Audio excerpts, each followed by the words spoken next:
기도를요, 하나님과의 독대를요, 내가 잘 되기를 바라는 어떤 주술적인 수단으로만 혹은 하나님과 흥정하고 거래하는 거로만 전락시켜서는 안 되겠습니다. 기도는 먼저 뭡니까? 하나님의 뜻을 여쭙고요. 그래서 하나님의 뜻을 알고요. 그래서 나의 뜻을 하나님께 맞춰가는 거죠. 혹은 하나님의 뜻과 내가 다르다고 하더라도 내가 하나님을 설득해서 하나님의 동의를 이끌어내는 것이 바로 기도입니다. 그러니까 기도를 대화라고 하는 것이고요. 어떻게 보면 기도는요, 하나님과의 논쟁이 될 수도 있다라는 거죠. 그렇게 치열하게 하나님과 독대해서 오늘날 나에게 원하시는 것이 주님 진정 이겁니까? 라는 하나님의 음성을 들을 때에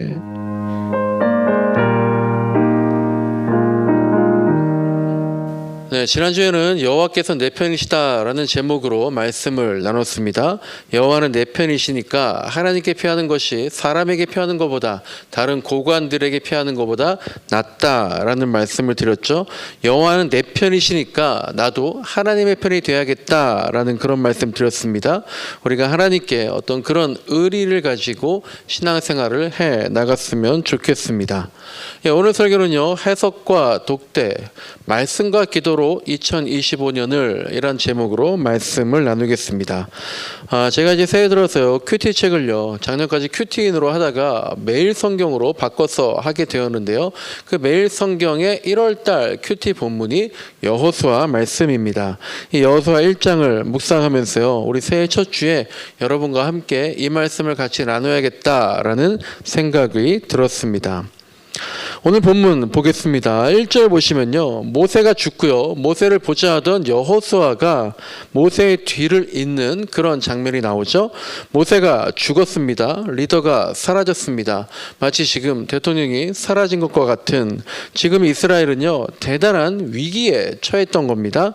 게다가 지금 이스라엘은 사막에서의 40년 방랑을 끝내고 드디어 이제 가나안 땅으로 들어가는 정말 가장 중요한 시점입니다. 근데 그들이 가나안 땅에, 지금 팔레스타인 땅으로 들어갈 때에 그냥 무혈 입성하는 것이 아니잖아요. 이미 그 땅에는요, 자리 잡고 있는, 살고 있는 원주민들이 있었습니다. 그러니까 그들과 전쟁을 치러서 그 땅을 정복해야 하는 겁니다. 그런데 바로 이렇게 중차대한 시점에 그들의 리더였던, 지도자였던 모세가 죽고요, 여호수아라는 신참내기 새로운 리더가 세워진 겁니다. 사실 우리가 별로 관심은 없을 수 있습니다. 왜냐하면 모세나 여호수아나 다 훌륭한 인물이잖아요. 그리고 어차피 하나님께서 함께 하실 건데 뭘 걱정합니까? 그렇게 남의 일처럼 생각할 수 있기 때문인데요. 하지만 우리가 조금만 더 몰입해봐서 성경 속 이 자리에 내가 있다라고 가정하든지, 혹은 우리의 지금 현실에서 이와 비슷한 처지로는 무엇이 있을까 좀 생각해 보면 이 당시의 위기감이라든지요, 여호수아를 이스라엘 백성들이 어떻게 신뢰하고 어떻게 하나님의 그 말씀을 믿을 수 있었는지, 그리고 정말 중요한 건 또한 나도 그럴 수 있을까, 이런 것들이 좀 더 현실적으로 느껴질 수 있을 것 같습니다. 어쨌든 이제 이런 시점에서 여호수아는 얼마나 마음이 떨렸을까요? 모세의 한마디라면요, 사람들이 다 수긍했겠죠. 하지만 여호수아가요, 자기가 말하는 것을 자기가 말하면서도 사람들이 제대로 내 말을 듣기나 할까, 어떤 이런 자격지심도 있었을 겁니다. 아마 우리나라의 요즘에 어떤 최상목 대통령 권한대행이 이런 마음일 수 있을 것 같습니다. 그런데 그런 여호수아에게 하나님께서 먼저 말을 걸어주십니다. 그 내용이 2절부터 9절까지 말씀인데요. 2절을 보니까요, 좀 신기한 말씀으로 시작을 합니다. 2절에 보니까요, 나의 종 모세가 죽었으니 라고 시작됩니다. 모세가 죽었으니까 너희들은 이제 가라는 겁니다. 마치 모세가요, 죽기를 기다리기라도 하신 것처럼 주님께서 말씀하고 계신 거예요. 근데 실제로 그렇습니다. 모세가 죽기를 기다리신 거예요. 모세가 죽었기 때문에 이제 새로운 시대를 개척할 수 있다라는 겁니다. 모세는요, 당연히 너무나 훌륭했지만 모세의 시대에는요, 하나님에 대해서 반항과 거역과 불순종 또한 공존했던 그런 시대였습니다. 그래서 모세의 죽음이 오히려 옛 시대와의 분리를, 옛 시대와의 단절을, 옛 것을 버리고 새롭게 시작하는 시작점이기도 했다라는 거죠. 오늘 2025년 첫 주일입니다. 이 첫 주일에 여러분께 드리고 싶은 첫 번째 말씀이요, 모세를 죽이라라는 겁니다. 모세를 죽여라. 그리고 모세를 죽이라라는 것은요, 나를 죽여라라는 말씀입니다. 내가 죽어야 되는 거예요. 우리는 내가 죽으면 다 끝나버린다고, 내가 죽으면 어떡하지? 그렇게 생각하지만 절대 그렇지 않습니다. 내가 죽어야, 나를 죽여야, 하나님을 앞세워야 오히려 새롭게 시작할 수 있는 거예요. 내가 죽고 없어져야 내 뒤에 있는 하나님이 등장하시게 된다라는 겁니다. 죽는다는 건요, 버리는 겁니다. 거듭난다는 겁니다. 사도 바울도요, 옛사람을 버렸을 때 비로소 사울에서 바울로 새롭게 시작할 수 있었던 거죠. 예수님은 또 니고데모에게 뭐라고 말씀하셨습니까? 니고데모야, 거듭나라 라고 말씀하셨습니다. 거듭나야지만 하나님 나라를 볼 수 있다라는 거예요. 그리고 예수님은 버려라, 거듭나라 이런 게 아니라 아예 실제로 죽으셨죠. 그래서 예수님이 죽으셨기 때문에 우리가 새롭게 살 수 있었던 겁니다. 나를 죽여야 합니다. 나를 죽여야겠어요. 나를 죽인다는 건요, 고집을 죽이라는 겁니다. 착각을 죽이라는 겁니다. 편견을, 신념을 죽이라라는 겁니다. 바울은 그 당시에요, 저나 여러분들보다 훨씬 유능하면서도 훨씬 믿음이 강했고요, 훨씬 신념 있게 그렇게 행동했던, 살았던 사람입니다. 근데 바울이 그 좋은 것들을, 그 좋다고 하는 것들을, 그 남들에게 인정받는 것들을요, 죄다 버리고 나서야 새로운 인생을 살게 되었다는 겁니다. 우리는요, 예수님을 죽인 사람들이잖아요. 그런데 예수님은 죽여놓고 정작 나라는 자는 죽이지 못합니다.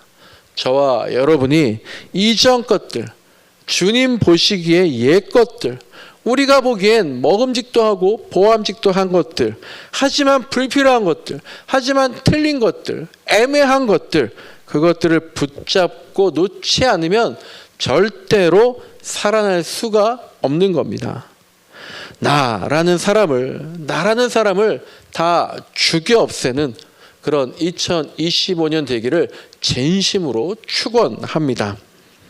모세가 없으면 어떻게 하나? 모세가 있어야 할 텐데 다들 그렇게 염려하고 착각하고 있을 때에 하나님께서 여호수아에게 말씀하십니다. 2절입니다. 모든 백성들과 함께 일어나라.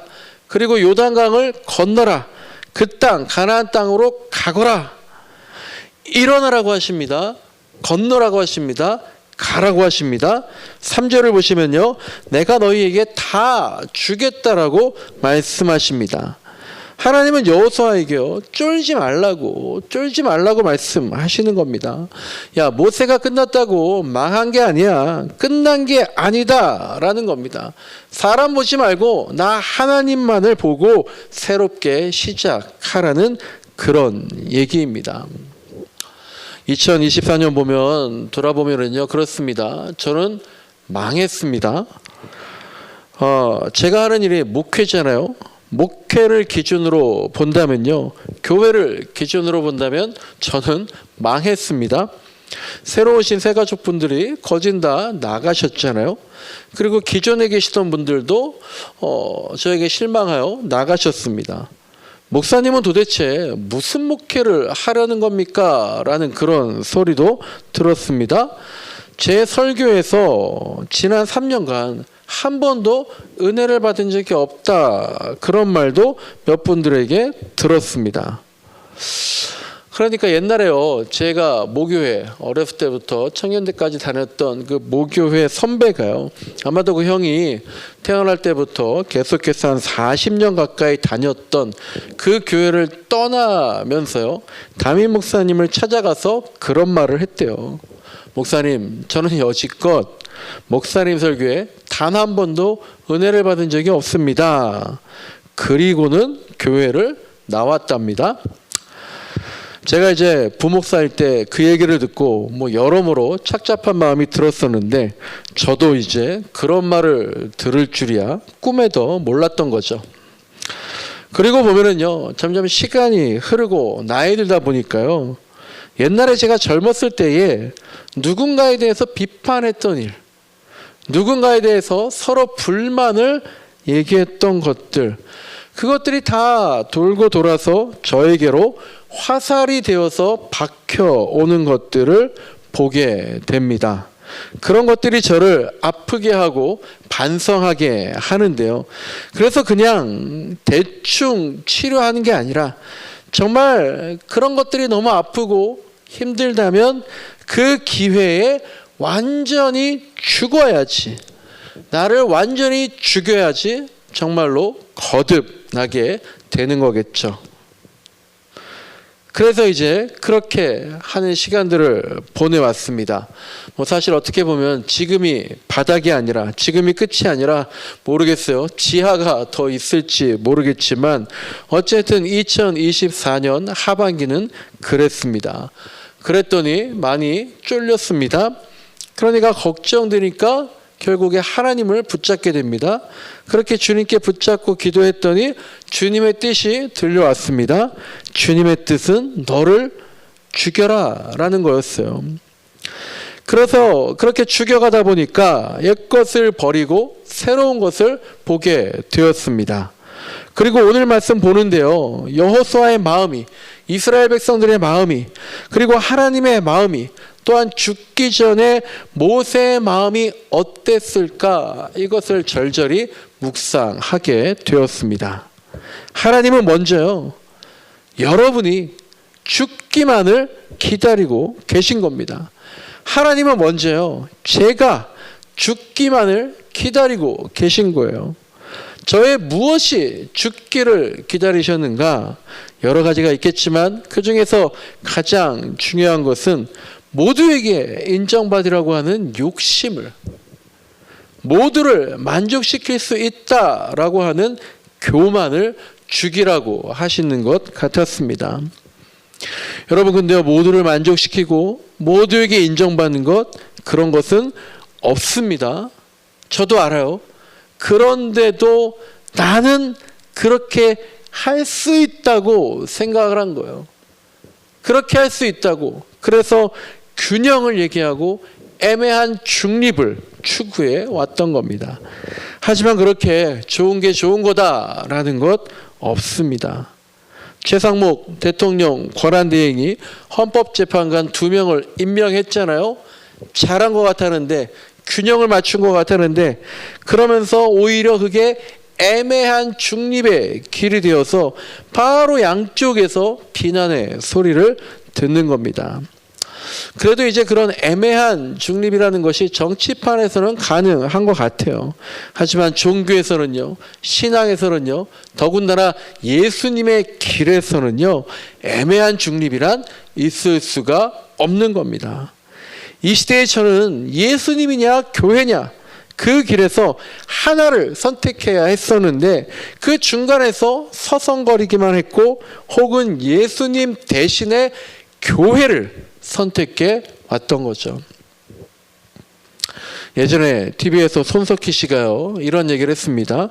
미국의 리처드 햄버슨이라는 목사가 한 말을 소개한 적이 있는데요, 이런 글입니다. 교회는 그리스로 이동해서 철학이 되었고, 로마로 옮겨가서는 제도가 되었고, 그리고 유럽으로 가서 문화가 되었다라는 겁니다. 그리고 마침내 미국으로 갔을 때 기업이 되었다라는 겁니다. 어떤 분이 여기에다가 김지한 PD라는 사람이 여기다가 이런 말을 덧붙였어요. 그리고 한국에 와서는 뭐가 됐겠습니까? 대기업이 되었다라는 겁니다. 저 역시 교회를요, 기업으로서의 교회. 그러니까 뭐예요? 성장하고 이익을 내려고 하는 그런 게 아닙니다. 아닌 척 하면서도 그런 것만 바라봐 왔던 것을 반성하면서 앞으로 정말 예수님 중심의 예수님의 목회를 해야겠다 다짐을 해봅니다. 2절과 3절 말씀 보면서요, 나를 죽이자라는 것들 한번 생각해 봤고요. 이제 본문 9절을 보시면 유명한 말씀이 나오죠. 강하고 담대하라고, 두려워하지 말고 놀라지 마라, 그렇게 하나님께서 여호수아에게 말씀을 하십니다. 저와 여러분 모두가 2025년에 새로운 길을 갈 때에, 여러분 생각하시기에 올바른 길을 갈 때에 강하고 담대하길 소망합니다. 굳세고 용감했으면 좋겠습니다. 두려워하지 말고 놀라지 맙시다. 두려워하지 말고 낙담하지 맙시다. 하나님께서 우리와 함께 하실 것이기 때문입니다. 그런데 이 말씀으로 저나 여러분이나 나 스스로에게 이 말씀으로 맥락 없이, 맥락을 무시하고 최면을 걸듯이 말하면 안 됩니다. 제가 1월 달부터요, 성경 해석학을 좀 공부하려고 온라인 강의를 신청한 게 하나 있는데요. 신청하고 나서 이제 교재를 읽어보는데요. 이 책이요, 너무 어려운 거예요. 그래서 며칠을 보다가 이건 내 수준이 아닌 것 같다. 그래서 수강을 취소한 게 있는데요. 그 책 앞부분에 보면 이런 문장이 있었습니다. 한번 들어보세요. 우리는 성경 말씀을 활용하기에 편리하거나 자기 최면적인 해석을 너무 쉽게 선택하는 경향이 있다라는 겁니다. 그러면서 하는 말이, 우리가 텍스트를 번역하기 전에, 그러니까 우리가 성경을 해석하기 전에 텍스트가 우리를 번역할 수 있도록, 그러니까 성경이 먼저 우리를 해석할 수 있도록 그렇게 해야 한다는 건데요. 그런 관점을 가지고 오늘 본문을 봐야 합니다. 오늘 본문의 핵심은요, 여러분들 느끼시는 것처럼 두 가지입니다. 첫째는요, 좀 전에 말씀드렸던 9절 말씀인데요. 굳세고 용감하라는 겁니다. 두려워하지 말라는 겁니다. 낙담하지 말라는 겁니다. 하나님께서는 우리가 어디로 가든지 함께 하신다라는 거예요. 하나님은 우리를 떠나지 않는다라는 겁니다. 그런데 어떨 때에 그렇게 하신다는 겁니까? 그게 바로 오늘 본문의 두 번째 핵심인데요. 8절 말씀처럼요, 이 율법책의 말씀을 늘 읽고 밤낮으로 그것을 공부하고 그대로 실천하라는 겁니다. 오늘 설교의 제목대로요, 2025년에 우리가 말씀과 기도로, 오직 말씀과 기도로 밤낮으로 주님과 동행하고 그 뜻대로 실천하면서 성숙하면 좋겠습니다. 여러분, 말씀을요, 열심히 묵상하세요. 말씀을요, 열심히 공부하십시오.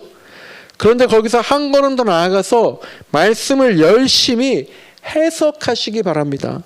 사실 저나 여러분이나 모두가 다 나름대로 말씀을 해석하고 있잖아요. 그런데 그 해석이 올바른지 아닌지, 혹시 내가 나에게 말씀을 근거로 한다고 하면서 자기 최면을 걸고 있지 않은지, 아니면 우리가 하나님을 내 입맛에 맞게 세뇌시키고, 아니 하나님이라면 어떻게 이러실 수 있습니까? 라고 하는 탄식을 넘어서 하나님이라면 이래야 하는 겁니다. 하나님 이렇게 하셔야죠 라고 우리가 하나님을 가르치고 가스라이팅 하고 있지 않은지 정말 겸손하게, 정말 진실되게, 정말 가난한 마음으로 돌아봐야 합니다. 그렇지 않고 하나님을 가스라이팅하는 사람들이, 그런 사람들이 지금 광화문과 한남동에서 태극기와 성조기를 들고 하나님을 모독하고 있는 겁니다.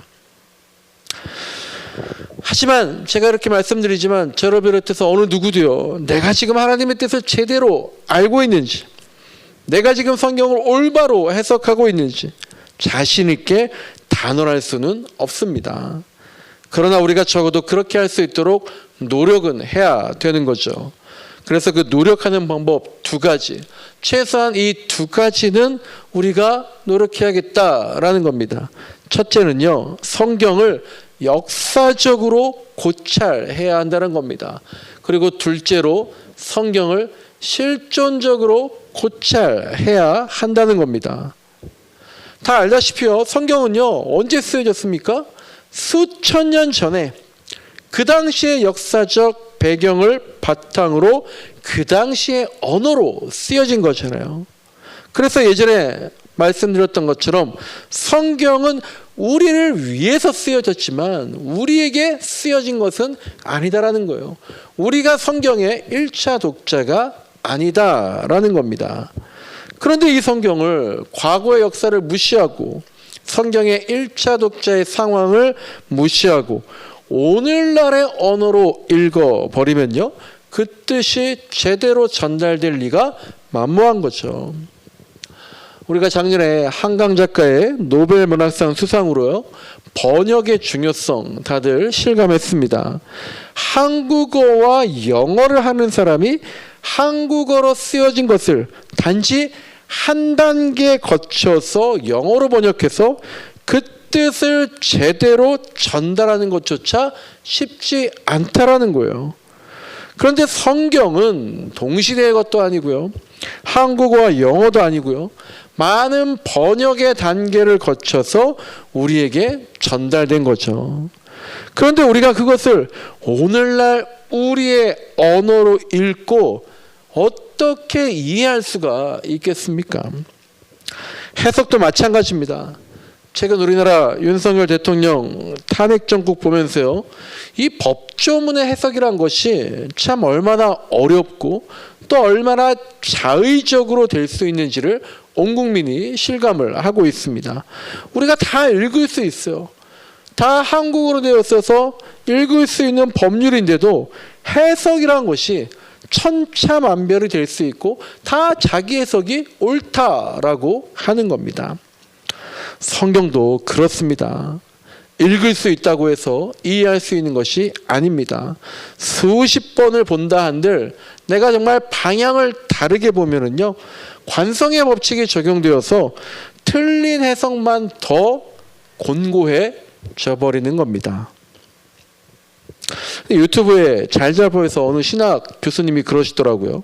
우리나라 기독교인들은요, 성경에 대해서 다들 전문가라고 생각을 하고 있다라는 겁니다. 근데 과학이나 의학이나 법학이나 이런 분야에서는요, 교수라든가 전문가가 한마디 하면 그래도 어느 정도 존중한다는 거죠. 근데 성경은요, 목사뿐 아니라 자기 같은 신학 교수가 뭐라고 말을 해도 쉽게 인정을 안 하거나 당신이 틀렸다거나 당신의 말에는 복음이 없다고 열심히 댓글 다는 기독교인들이 허다하다라는 겁니다.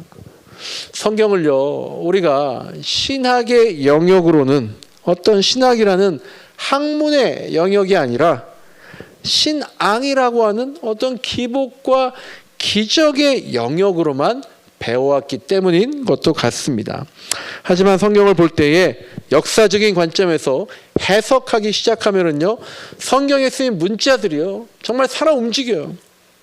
그래서 이 시대의 단어로 꿈틀대는 것을 여러분들이 체험할 수 있을 겁니다. 그리고 나서 이제 우리가 해야 할 것이 하나님과 독대하는 겁니다. 하나님과 대화하는 겁니다. 하나님과 논쟁하는 겁니다. 그래서 지금 나에게 하나님, 이 말씀들이 지금 나에게 어떤 의미가 있는 겁니까? 거기에 대한 응답을 기도를 통해서 끌어내야 하는 겁니다. 그것이 바로 실존적인 고찰입니다. 기도를요, 하나님과의 독대를요, 내가 잘 되기를 바라는 어떤 주술적인 수단으로만 혹은 하나님과 흥정하고 거래하는 거로만 전락시켜서는 안 되겠습니다. 기도는 먼저 뭡니까? 하나님의 뜻을 여쭙고요. 그래서 하나님의 뜻을 알고요. 그래서 나의 뜻을 하나님께 맞춰가는 거죠. 혹은 하나님의 뜻과 내가 다르다고 하더라도 내가 하나님을 설득해서 하나님의 동의를 이끌어내는 것이 바로 기도입니다. 그러니까 기도를 대화라고 하는 것이고요. 어떻게 보면 기도는요, 하나님과의 논쟁이 될 수도 있다라는 거죠. 그렇게 치열하게 하나님과 독대해서 오늘날 나에게 원하시는 것이 주님 진정 이겁니까? 라는 하나님의 음성을 들을 때에, 그래서 모세가 가나안 땅 바로 앞에서 자신의 죽음에 순응했듯이, 그래서 먼저 하나님의 나라와 하나님의 뜻을 실현했던 것처럼 우리도 나를 죽이고 먼저 그의 나라와 그의 의를 구하는, 그랬더니 이 모든 것을 더하시더라 라는 그 기적의 말씀을 체험하기를 간절히 소망합니다. 말씀을 정리합니다. 하나님께서는요, 정말 과감하십니다. 이스라엘을 위해서요, 가장 중요한 때, 절대로 필요할 것 같은, 절대로 없어서는 안 될 것 같은 그런 모세를 과감하게 내려놓으시는 거예요. 그리고 여호수아는 그런 하나님의 어떤 무모하심을 믿고 신뢰하고 백성들을 독려해서 가나안 땅으로 들어갑니다. 그리고 그것이 가능했던 건 뭘까요? 여호수아가 그렇게 할 수 있었던 것은 9절에 있는 말씀처럼 여호수아가 굳세고 용감해서가 아닙니다. 여호수아가 두려워하거나 낙담하지 않아서가 아닙니다. 하나님이 여호수아와 함께 하셨다면 그 이유는 8절에 있는 말씀처럼 여호수아가 그리고 이스라엘이 밤낮으로 말씀을 읽고 공부하고 그대로 성심껏 실천했기 때문일 겁니다. 여러분, 우리의 인생은요, 말씀과 기도밖에 없습니다. 그런데 말씀은 해석이 뒷받침되어야 합니다. 기도는요, 하나님과의 독대를 통해서 치열한 디베이트, 논쟁이 필요한 겁니다. 하나님은 우리에게요, 무조건적인 믿음도 요구하시지만 납득할 만한 믿음도 허락하셨기 때문입니다. 우리가 말씀을 봅시다. 말씀 보는데요, 좀 치열하게 해석하면서 말씀을 봅시다. 그래서 우리가 성경의 저자인 하나님께 무례하지 않았으면 좋겠습니다. 우리가 기도합시다. 하루에 2시간, 3시간 지겹도록 한번 주님과 독대합시다. 그래서 우리가 하나님을 세뇌시켜버리는 그런 무례함을 범하지 않기를 소망합니다. 그러면서 우리가 내 자아를 죽여나가면 좋겠어요. 그래서 주님 말씀하시면 무슨 수를 써서라도 앞으로 나아가는 겁니다. 그래서 주님 말씀하시면 무슨 수를 써서라도 억지로라도 멈춰 서야 하는 겁니다.